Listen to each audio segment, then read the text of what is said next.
65 TMC ನೀರು ಖಾಲಿ ಆದರೆ ಒಂದು ಬೆಳೆಗೂ ನೀರು ಸಾಕಾಗಲ್ಲ. ಕಲ್ಯಾಣ ಕರ್ನಾಟಕದ 4 ಜಿಲ್ಲೆಯ ರೈತರಿಗೆ ಸಂಕಷ್ಟ ತಂದೊಡ್ಡುತ್ತೆ ಅಧಿಕಾರಿಗಳ ಈ ನಿರ್ಲಕ್ಷ್ಯ. ಆಂಧ್ರ ತೆಲಂಗಾಣದ ರೈತರ ಕನಸಿಗೂ ಕೂಡ ಕೊಳ್ಳಿ ಇಟ್ಟಿದೆ ಅಧಿಕಾರಿಗಳ ನಿರ್ಲಕ್ಷ್ಯ. 4 ಜಿಲ್ಲೆಯ ಜನರಿಗೆ ಮತ್ತೆ ಕಾಡಲಿದೆ ಜಲಕ್ಷಾಮ.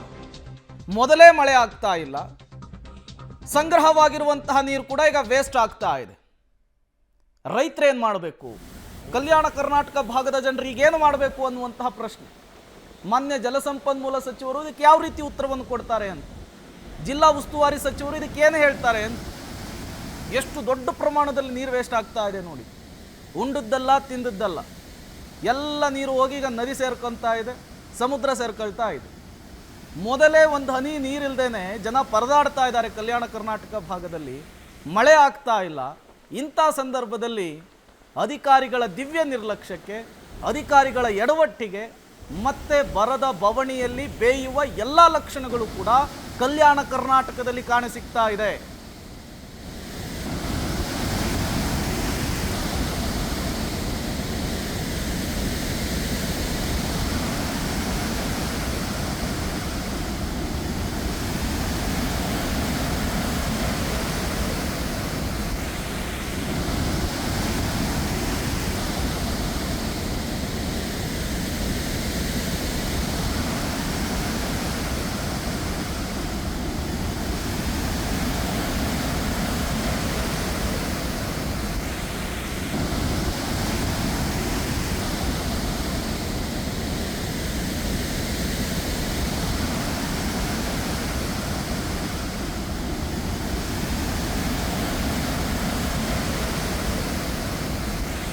ಅಲ್ಲಿ ತಮಿಳುನಾಡು ಜೊತೆಗೆ ಒಂದು ಹನಿ ನೀರು ಕೊಡೋದಕ್ಕೂ ನಾವು ಎಷ್ಟು ಹಗ್ಗಜಗ್ಗಾಟ ಮಾಡ್ತೀವಿ, ಎಷ್ಟೆಲ್ಲ ಬೆಳವಣಿಗೆಗಳಾಗ್ತಾ ಇರ್ತವೆ, ನಾವು ನೋಡ್ತಾನೆ ಇರ್ತೀವಿ. ಇಲ್ಲಿ 65 ಟಿಎಂಸಿ ನೀರು ಅಧಿಕಾರಿಗಳ ನಿರ್ಲಕ್ಷ್ಯಕ್ಕೆ ಸಮುದ್ರದ ಪೋಲಾಗಿರುವಂಥದ್ದು.